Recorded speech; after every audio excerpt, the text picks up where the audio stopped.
Assalamualaikum warahmatullahi wabarakatuh. Innal hamdalillah nahmaduhu wa nasta'inuhu wa nastaghfiruh wa na'udzu billahi min shururi anfusina wa min sayyiati a'malina may yahdihillahu fala mudilla lahu wa may yudlil fala hadiya lahu.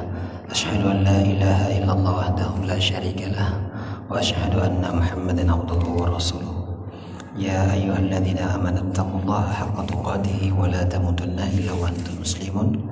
Ya ayyuhan nasu taqu rabbakum alladzi khalaqakum min nafsin wahidah wa khalaqa minha zawjaha wa batha minhuma rijalan katsiran wan nisaa wattaqullaha alladzi tasaaluna bihi wal arham innallaha kana 'alaikum raqiba.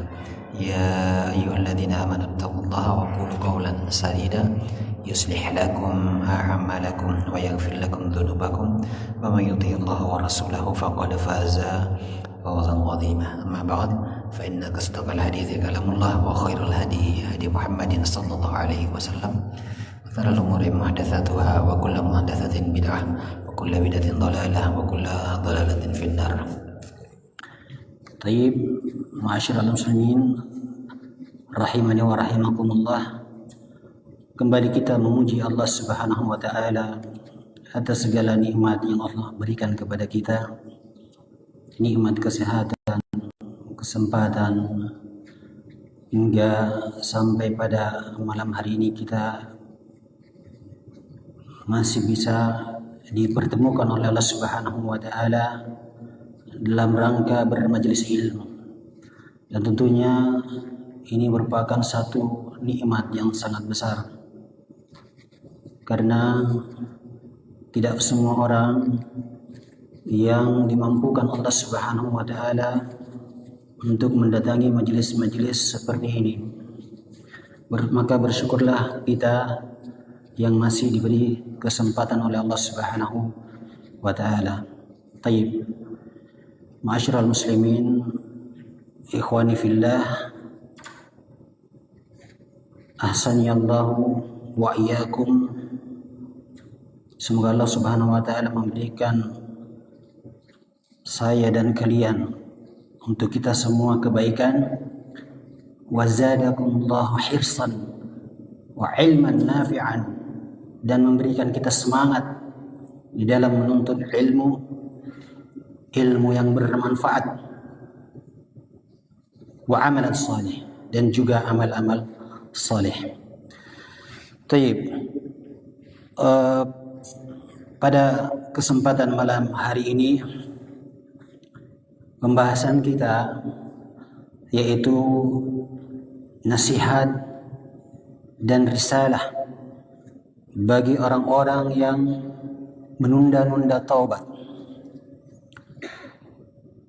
Di sini disebutkan ada dua kelompok yang berseberangan satu sama lain. Satu kelompok terkesan meremehkan,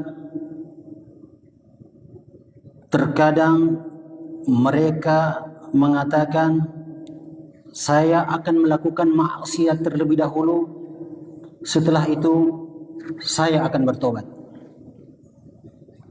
Dan itu terjadi di masyarakat kita. Mereka mengatakan, saya akan minum khamr, saya akan berjudi, atau saya akan berzina. Setelah ada kesempatan, kemudian saya akan bertobat. Ini di satu sisi kelompok itu mengatakan seperti itu. Tapi di sisi lain ada orang-orang yang justru merasa dosa-dosanya tidak diampuni Allah Subhanahu wa taala. Mereka menganggap dosa-dosanya terlalu besar, dan akhirnya dia pun berputus asa dari bertobat kepada Allah Subhanahu wa taala. Dan syaitan pun terus-menerus menghiasinya dengan kemaksiatan. Kemudian membisikkan was-was kepadanya, mengatakan bahwa dosa-dosamu itu terlalu banyak, terlalu besar untuk diampuni. Apa kamu tidak malu kepada Allah Subhanahu wa taala? Dan pada akhirnya dia pun tidak mau bertobat. Akhirnya dia putus asa dari rahmat Allah Subhanahu wa taala. Pada akhirnya dia pun terus melakukan kemaksiatan hingga ajal datang menjemputnya. Tayyib. Ma'asyiral muslimin rahimani wa rahimakumullah. Nasihat bagi kelompok yang pertama yang mengatakan saya akan bermaksiat, selepas itu saya akan bertobat. Nah, ini adalah ucapan yang sangat berbahaya sekali. Kalau ada terbetik di pikiran kita, kemudian kita berniat hendak melakukan dosa, selepas itu mau bertobat. Nah, di sini ada 10 perkara yang disebutkan oleh para ulama terkait dengan masalah ini. Yang pertama, annahu la ya'lamu bil mauti ilallah. Bahwasanya tidak ada yang mengetahui tentang perkara kematian itu kecuali Allah Subhanahu wa taala. Allah Subhanahu wa taala berfirman, "Wa likulli ummatin ajal, fa idza jaa ajaluhum la yastakhiruna sa'atan wa la yastakhdamun." Dan setiap umat ada waktu yang ditetapkan, yaitu ajal. Maka jika ajal itu datang, mereka tidak akan bisa mengundurkannya, mengakhirkannya sesaat, dan mereka juga tidak akan bisa untuk memajukannya. Nah, bagaimana kira-kira seandainya kalau orang yang berfikir seperti itu, ketika dia dalam keadaan bermaksiat dan belum sempat bertobat, malaikat maut sudah datang menjemputnya. Dan ini banyak terjadi. Bagaimana seorang meninggal dalam keadaan mabuk, seorang meninggal dalam keadaan berzina, dalam keadaan berjudi, dalam keadaan melakukan segala macam kemaksiatan. Bahkan yang lebih parah daripada itu, mereka wafat di atas kebid'ahan dan kesyirikan. Ini yang terjadi. Jadi buang fikiran kita ketika terbetik hal seperti itu. Karena ajal tidak ada yang tahu kecuali Allah Subhanahu wa taala. Itu yang pertama. Kemudian yang kedua, kita tidak mengetahui apakah kita akan berakhir dengan husnul khatimah atau su'ul khatimah. Rasulullah sallallahu alaihi wasallam mengatakan, innal a'malu bil khawatim. Sesungguhnya amalan itu dilihat di akhirnya. Sekiranya kasus yang pertama, dia bermaksiat, kemudian dia sampai bertobat, lalu dia wafat di atas kebaikan, maka hal itu alhamdulillah. Namun jika sebaliknya tidak sempat lagi untuk bertobat, dia wafat dalam keburukan, maka tentu ini adalah suatu kerugian yang sangat besar. Kemudian yang ketiga, orang yang seperti ini dia sedang berangan-angan. Sebagaimana disebutkan oleh Abu Nuaim di dalam kitabnya Hilyatu Aulia dari Ali bin Abi Thalib mengatakan, inna akhwafa ma akhafu alaikum ittiba'ul hawa wa tulul amal wa imma ittiba'ul hawa fayasuddu 'anil haqq wa amma tulul amal fayunsiyal akhirah. Sesungguhnya yang aku takutkan di antara kalian dua perkara, yaitu mengikuti hawa nafsu dan panjang angan-angan. Adapun mengikuti hawa nafsu, maka ini akan memalingkan dari kebenaran, akan memalingkan seseorang dari kebenaran. Dan adapun panjang angan-angan, maka akan melupakannya dari perkara akhirat.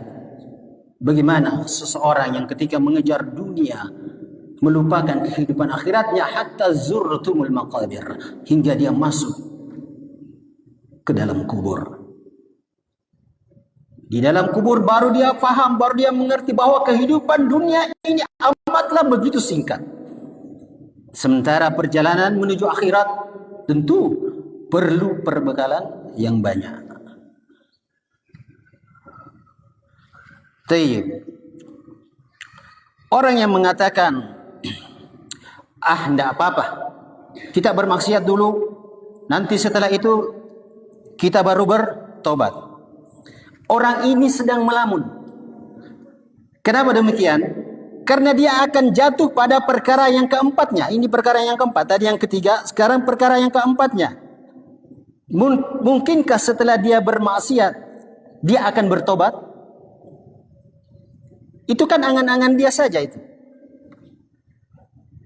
Karena ketika orang dilupakan dengan akhirat, tidak mungkin kemudian orang itu meninggalkan maksiatnya, walaupun dia sudah berjanji bahwa selepas dia bermaksiat dia akan bertobat.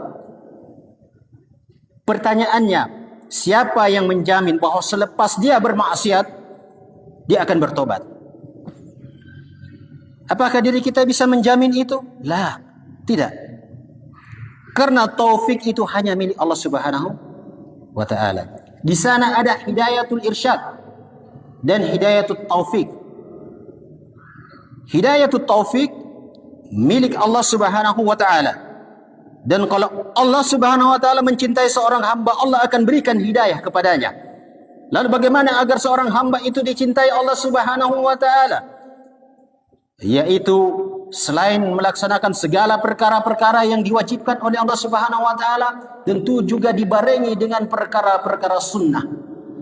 Sebagaimana Rasulullah sallallahu alaihi wasallam bersabda, "Wa la yazalu 'abdi yataqarrabu ilayya bin nawafil hatta uhibbahu." Dan senantiasa hambaku terus melaksanakan perkara-perkara yang wajib, kemudian melaksanakan perkara-perkara yang sunnah untuk mendekatkan diri kepadaku, sehingga aku pun mencintainya. Nah, lalu bagaimana mungkin orang yang melakukan kemaksiatan terus-menerus, apakah dengan itu, dengan kemaksiatannya itu dia mendekatkan dirinya kepada Allah Subhanahu wa taala? Dengan kemaksiatannya itu sehingga Allah pun mencintainya? Apakah dengan terus-menerus melakukan amalan-amalan kemaksiatan, dengan itu dia mengharapkan mendapatkan cintanya Allah Subhanahu wa taala? Lah. Jadi ini anggapan yang sangat berbahaya. Padahal syarat untuk mendapatkan hidayatut taufik dari Allah Subhanahu wa taala, apa kata para ulama? Yaitu meninggalkan perbuatan dosa. Okelah, sekiranya selepas dia melakukan maksiat, kemudian dia bertobat kepada Allah Subhanahu wa taala sebagaimana janjinya. Nah, pertanyaannya, ini masuk yang kelima. Pertanyaannya, apakah Allah akan menerima tobatnya itu?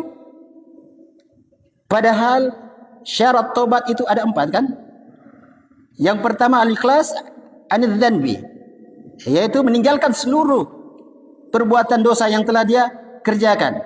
Yang kedua, an-nadmu ma afaq, menyesali seluruh dosa-dosa yang dia kerjakan. Kemudian yang ketiga al-azm, berazam, berniat ada adamil audati ilaihi, untuk tidak mengulang kembali perbuatannya.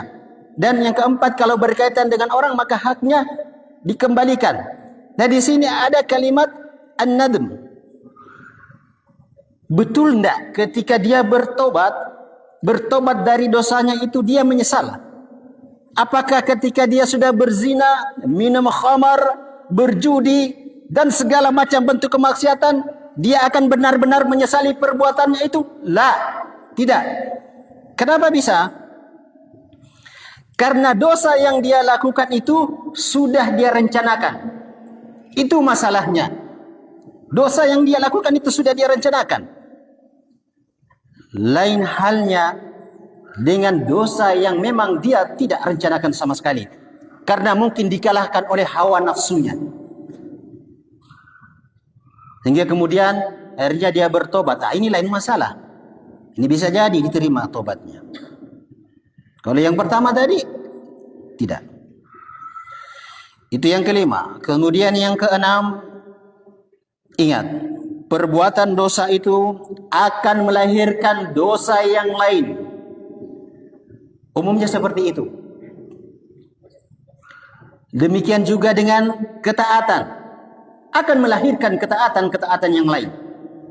Sebagaimana ungkapan para salaf, min thawabih al-hasanati hasanah ba'daha, wa min jaza sayyiati sayyi'ah ba'daha. Dan di antara balasan kebaikan yaitu seseorang akan melakukan kebaikan-kebaikan setelahnya. Dan juga di antara balasan keburukan, seseorang akan melakukan keburukan-keburukan setelahnya. Tidak ada balasan bagi keburukan kecuali orang akan melakukan keburukan-keburukan setelahnya. Dan tidak ada balasan bagi orang yang melakukan kebaikan kecuali orang itu akan melakukan kebaikan-kebaikan setelahnya. Ya, contohnya ketika seseorang meminjam uang kepada kita, kemudian sudah jatuh tempo, ditagih, terus ditagih. Tadinya datang merengek-rengek minta minjam uang. Kemudian begitu ditagih, macam-macam alasan, kita yang hampir nangis. Di situ mulai dia berdusta. Tidak punya uang. Mulai berdusta dia. Padahal sudah jatuh tempo. Akhirnya keseringan ditagih, dia mulai jengkel. Kemudian mulai menggibahi orang yang meminjaminya. Mulai menjelek-jelekannya. Padahal dia yang berhutang. Lihat, satu dosa melahirkan dosa yang lain. Makanya tidak ada yang selamat dari dosa. Sekiranya seseorang berniat untuk melakukan satu dosa, apakah kemudian dia bisa menjamin untuk bisa segera bertobat? Atau jangan-jangan akan melahirkan dosa-dosa berikutnya, kedua, ketiga, keempat, dan seterusnya. Jadi sekali lagi, jangan sampai terbetik di dalam hati kita. Tidak apa-apa maksiat, nanti juga akan bertobat. Ini berbahaya sekali. Karena satu perbuatan dosa yang kita lakukan bisa melahirkan dosa-dosa yang lain. Baik. Allah Subhanahu wa taala berfirman, "Wa amma man bakhila wastaghna wa kadzdzaba bil husna fasanuyassiruhu lil asra. Wa ma yughni anhu maluhu idza tazakka." Idza taradda afwan. Demi malam apabila menutupi cahaya siang, dan siang apabila terang benderang, dan penciptaan laki-laki serta penciptaan wanita. Sesungguhnya usaha kamu memang berbeda-beda. Adapun orang yang memberikan hartanya di jalan Allah Subhanahu wa taala dan bertakwa dan membenarkan adanya pahala yang terbaik. Apa pahala yang terbaik? Yaitu syurga. Maka kami kelak akan menyiapkan baginya jalan yang mudah. Dan adapun orang-orang yang bakhil, merasa dirinya cukup, serta mendustakan pahala yang terbaik, maka kelak kami akan menyiapkan baginya jalan yang sulit, jalan yang sukar, dan hartanya tidak akan bermanfaat baginya apabila ia telah binasa. Sudah mudah jalannya untuk maksiat, Allah tambah, kemudian dia dimudahkan lagi untuk bermaksiat. Allah. Orang kalau sudah mudah untuk berbuat maksiat jemaah, maka dia akan terus melakukan maksiat. Allah akan tutup hatinya di atas kemaksiatannya, dan Allah akan tutup usianya itu sebagaimana kebiasaan hidupnya sehari-hari. Itu yang ke-6. Kemudian yang ke-7, Al-Imam Ibn Qayyim rahimahullahu ta'ala mengatakan bahwa orang seperti itu hakikatnya adalah orang yang mu'anid, orang yang sedang menentang Allah Subhanahu wa ta'ala. Apa kata Al-Imam? Wa katsirun minal juhal i'tamadu ala rahmatillahi wa afwihi wa karamihi, wa man i'tamada ala afwi ma'al israr ala dhanbi fahuwa kal mu'adid. Dan kebanyakan dari orang-orang jahil itu hanya menyandarkan kepada rahmat Allah Subhanahu wa ta'ala dan ampunannya serta kemurahannya. Wa man i'tamada al-afwi ma'al israr. Dan orang-orang yang menyandarkan kemurahan hati Allah Subhanahu wa ta'ala, bahwa Allah itu akan mengampuninya, kemudian bersamaan dengan itu terus-menerus melakukan dosa, maka ini sama saja dia menentang Allah Subhanahu wa ta'ala. Karena dia berfikir Allah itu maha pengampun, pemaaf, pemurah, kapan-kapan pun bisa kita bertobat. Nah, ketika kemudian keyakinan ini lebih besar, menyandarkan rahmat dan kasih sayang Allah Subhanahu wa ta'ala, wadayya'u amrahu wa nahyuhu wa nasu annahu syadidul iqab wa annahu la yuraddu ba'suhu 'anil mujrimin. Taib. Nah, dengan itu terkadang dia melalaikan akhiratnya. Mereka melalaikan perintah-perintah dan larangan-larangan Allah Subhanahu wa ta'ala. Lupa bahwa Allah punya syadidul iqab, menyediakan azab yang keras bagi orang-orang yang melakukan dosa. Mereka hanya mengharapkan rahmat, tapi lupa mereka bahwa Allah punya siksaan yang keras. Lupa bahwa ketika kalau Allah sudah mengirimkan bencana, pasti tidak akan bisa ada yang mengelak dari orang-orang yang berbuat dosa itu. Maka apa kata Al-Imam? Wa man i'tamada al-afwi ma'al israr ala dhanbi fahuwa kal mu'anid. Dan orang-orang, barang siapa yang bersandar pada kemurahan Allah Subhanahu wa ta'ala disertai dengan terus-menerusnya dia berbuat dosa, maka itu sama dengan dia menentang Allah Subhanahu wa ta'ala. Orang itu jangan hanya melihat di satu sisi saja, bahwa Allah itu kan maha pengampun. Tapi di sisi lain juga harus dilihat bahwa jika Allah Subhanahu wa ta'ala menimpakan adab, itu sangat keras, sangat pedih. Makanya sebagian ahli tafsir menafsirkan ayat ya ayyuhal insan ma gharraka bi rabbikal karim. Kenapa manusia itu suka berbuat dosa dan memudah-mudahkan dosa? Karena terlampau menyandarkannya, terlampau manusia itu bersandar kepada rahmatnya Allah Subhanahu wa ta'ala. Baik, ini yang ke-7. Kemudian yang ke-8,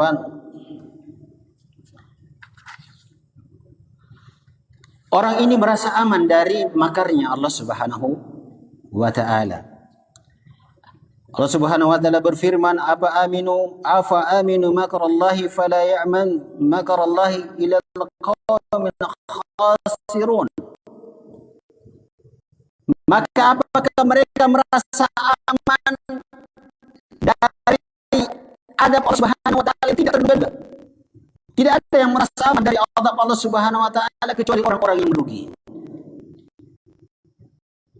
Siapa yang tahu ketika ada orang yang bermaksiat dia aman saja? Siapa yang tahu? Tidak ada yang tahu. Tidakkah mereka mengetahui kaum-kaum yang dihancurkan oleh Allah Subhanahu wa taala sebelum nabi kita? Kaum Ad, Tsamud, kaum Sodom. Kenapa mereka dihancurkan? Karena mereka merasa aman dari makar Allah Subhanahu wa taala. Maka mereka dihancurkan di atas kemaksiatan mereka. Maka orang-orang yang mengatakan seperti itu hakikatnya dia merasa aman dari makarnya Allah Subhanahu wa taala. Baik. Ini yang ke-8. Kemudian yang ke-9. Maksiat itu pendorongnya ada 2. Yang pertama hawa nafsu dan yang kedua adalah syaitan.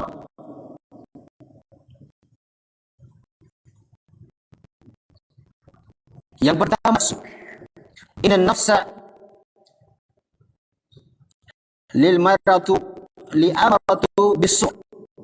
Sesungguhnya jiwa itu selalu memerintahkan kepada kejelekan.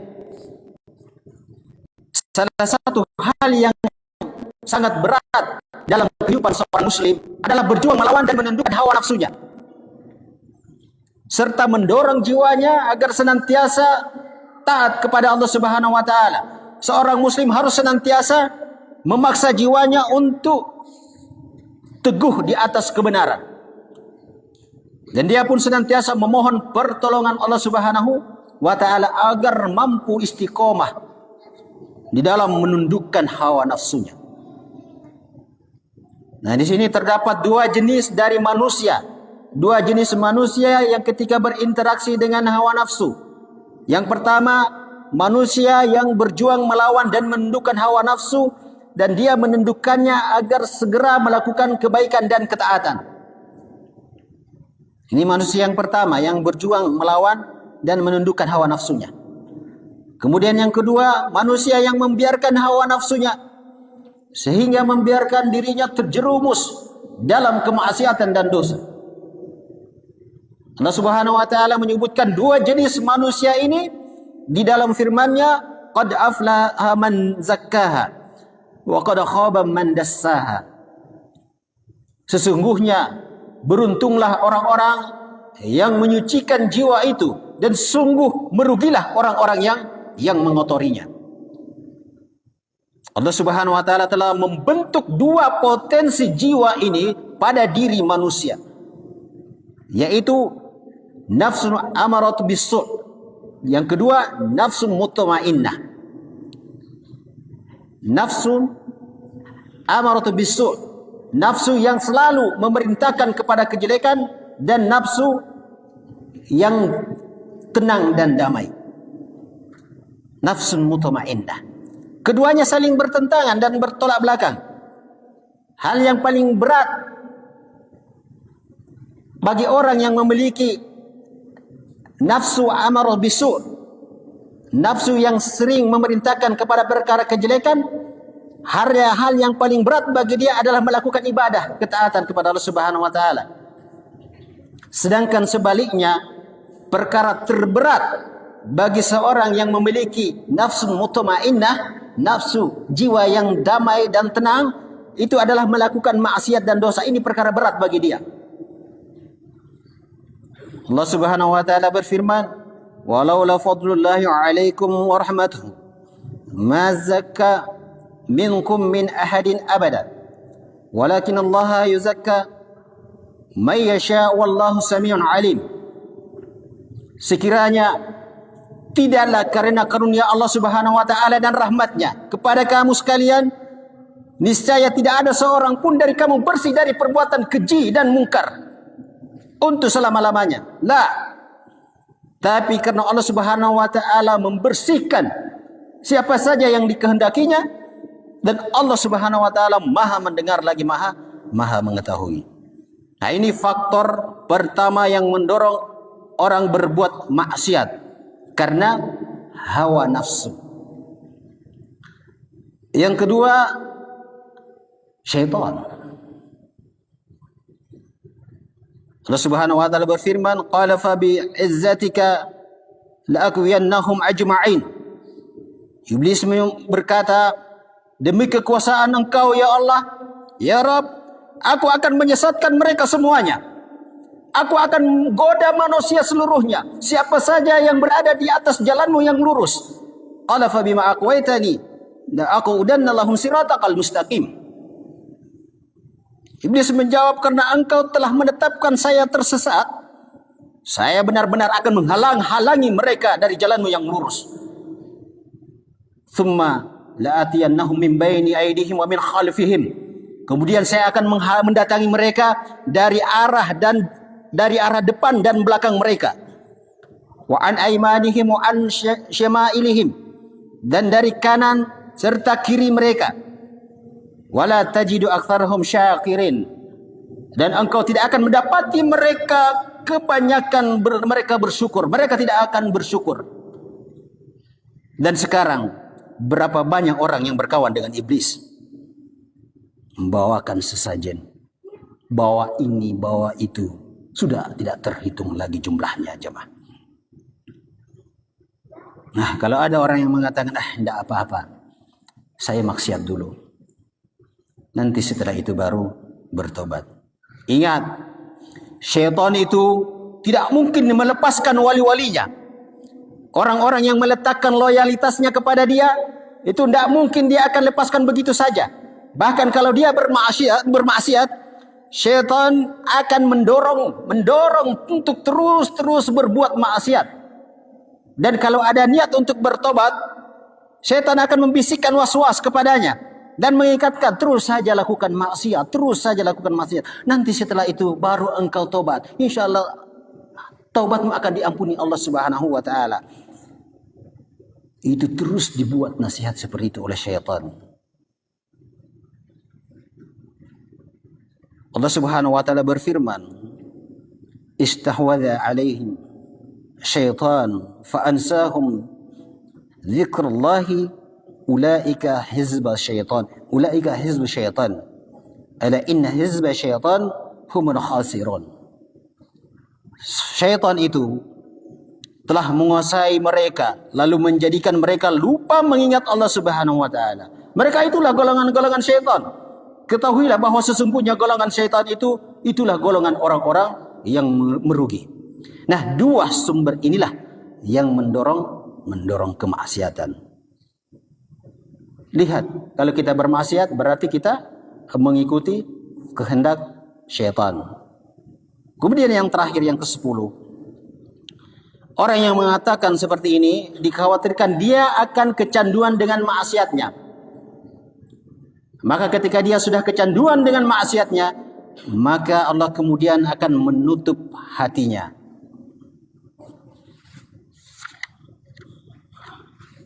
Rasulullah sallallahu alaihi wasallam mengatakan, bersabda, innal abda idza akhta'u khati'atun nukitat fi qalbihi nuqtatun sauda fa idza huwa naza'a wastaghfara wa taba sukila qalbuhu. Sesungguhnya seorang hamba apabila dia melakukan dosa atau melakukan kesalahan, maka akan dilekatkan di dalam hatinya satu titik hitam. Fa idza huwa naza'a wastaghfara wa taba sukila qalbuhu. Maka ketika dia ingin kembali meminta ampun kepada Allah Subhanahu wa taala dan bertobat, maka sukila qalbuhu, titik hitam itu akan dibersihkan. Wa in 'ada zida fiha. Akan tetapi jika dia kembali melakukan kemaksiatan, maka akan ditambah lagi, akan bertambah pula titik-titik hitamnya itu, hatta ta'luwa qalbahu, hingga sampai akhirnya hatinya itu tertutup penuh dengan bintik-bintik hitam. Tayyib. Apa kata Rasulullah sallallahu alaihi wasallam? Wa huwa ran. Itulah ron. Apa itu ron? alladhi dzakara Allahu ala kalla bal ran ala qulubihim kalla bal rana ala qulubihim ma kanu yaksibun. Itulah cap yang menutup hati hingga sulit untuk mendapatkan hidayah Allah Subhanahu wa taala. Baik. Habis.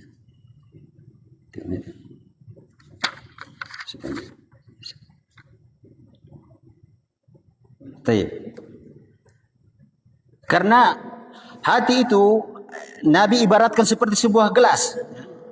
Nabi SAW bersabda, tu'radu fitan ala al-qulubi kal hasira audan fa ay qalbi ushribaha nukita fihi nuqtatun sawda wa ayu qalbin ankaraha nukita fihi nuqtatun bayda hatta tasira ala qalbayni ala abyad mithla as-safa fala tadurruhu fitnatun ma damat as-samawati wal ard wal akharu murbadan kalkuhi mujahhiyan la ya'rifu ma'rufan wa la yunkiru munkaran illa ma ushriba min hawahu.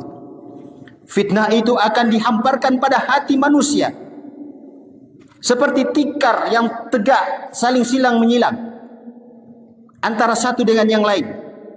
Maka manapun hati yang dihinggapi fitnah, niscaya akan terlekat padanya bintik-bintik hitam.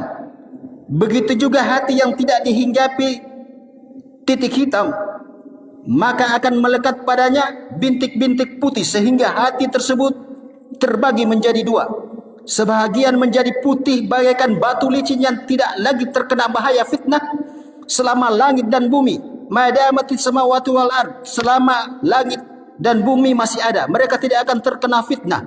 Sedangkan sebahagian yang lain menjadi titik hitam keabu-abuan seperti bekas tembaga yang berkarat, tidak menyuruh kepada kebaikan dan tidak pula melarang pada kemungkaran, illa ma ushriba min hawahu, kecuali yang diserap oleh hawa nafsunya saja.